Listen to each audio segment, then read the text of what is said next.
இன்னைக்கு உருளைக்கிழங்கு பட்டாணி மசாலா எப்படி பண்றதுன்னு பார்க்க போறோம். அதுக்கு நான் இன்னைக்கு 2 உருளைக்கிழங்கு, ஒரு கைப்பிடி காஞ்ச பட்டாணி வேக வச்சு எடுத்து வச்சிருக்கேன். தாளிக்கிறதுக்காக கடுகு, வரமிளகா, கொஞ்சமா கருவேப்பிலை, கடைசியா தூறதுக்காக மல்லி இலை வச்சிருக்கேன்.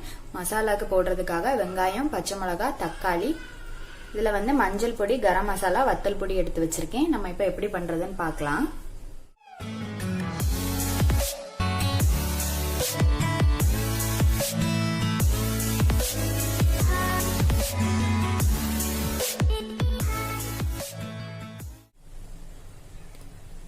தாளிக்கிறதுக்கு கொஞ்சமா எண்ணெய் விட்டுருக்கேன். எண்ணெய் காஞ்சிட்டு கடுகு போட்டுக்கலாம்.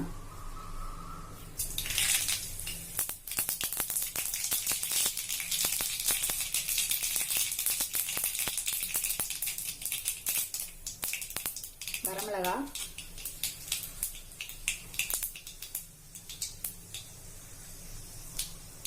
கருவேப்பிலை,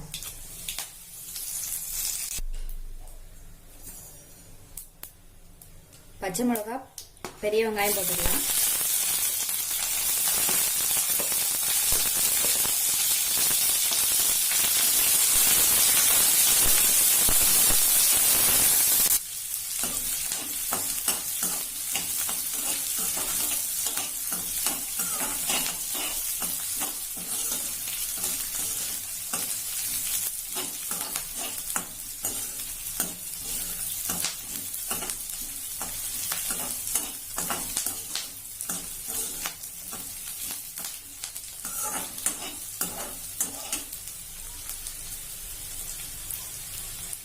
வெங்காயம் கொஞ்சம் வதங்கிட்டு தக்காளி போட்டுக்கலாம்.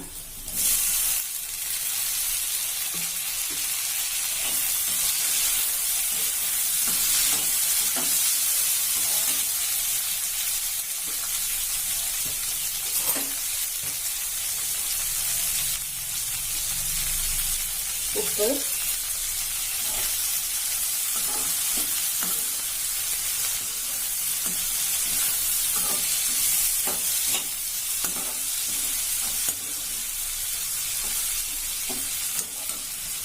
தக்காளி நல்லா குழையட்டும்.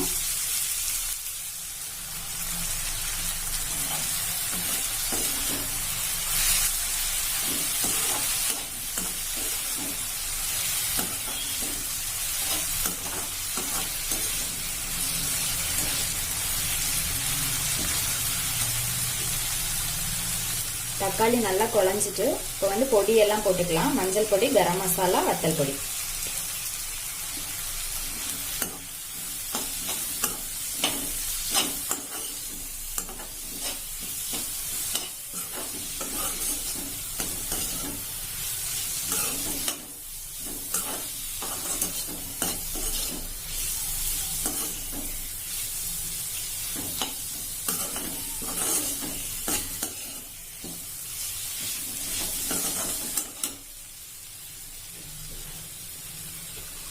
மசாலா போட்டு ஒரு 2 நிமிஷம் நல்லா வதக்கிட்டு கொஞ்சமா தண்ணி விடுறேன்.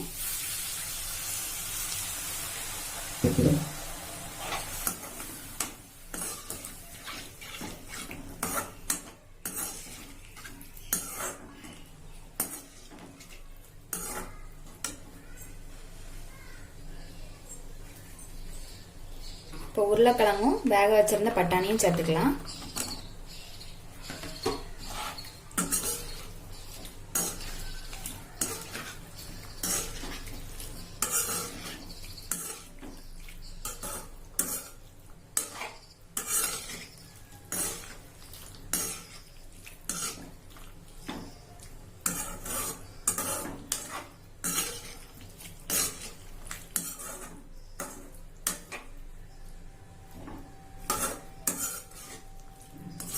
இந்த தண்ணி எல்லாமே வத்தி மசாலாவோட பச்சை வாடை எல்லாமே போகட்டும்.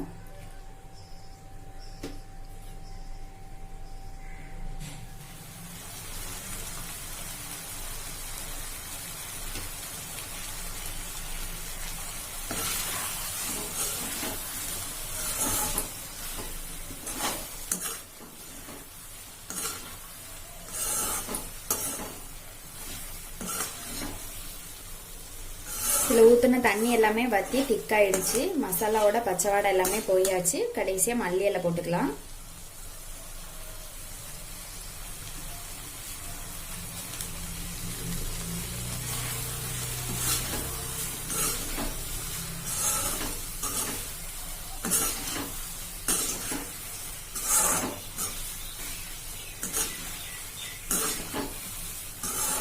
நான் ஏற்கனவே போட்டிருந்த உப்பே கரெக்டா இருந்து, அதனால நான் எக்ஸ்ட்ரா உப்பு போடல. உருளைக்கிழங்கு பட்டாணி மசாலா ரெடி ஆயிடுச்சு. அடுப்பு ஆஃப் பண்ணிக்கலாம். இது வந்து சாம்பார் சாதம், ரசம் சாதம், தயிர் சாதம் எல்லாத்துக்குமே நல்லா இருக்கும். இது மாதிரி நீங்களும் செஞ்சு பாருங்க. செஞ்சு பார்த்துட்டு எப்படி இருக்குதுன்னு சொல்லி கமெண்ட்ல சொல்லுங்க.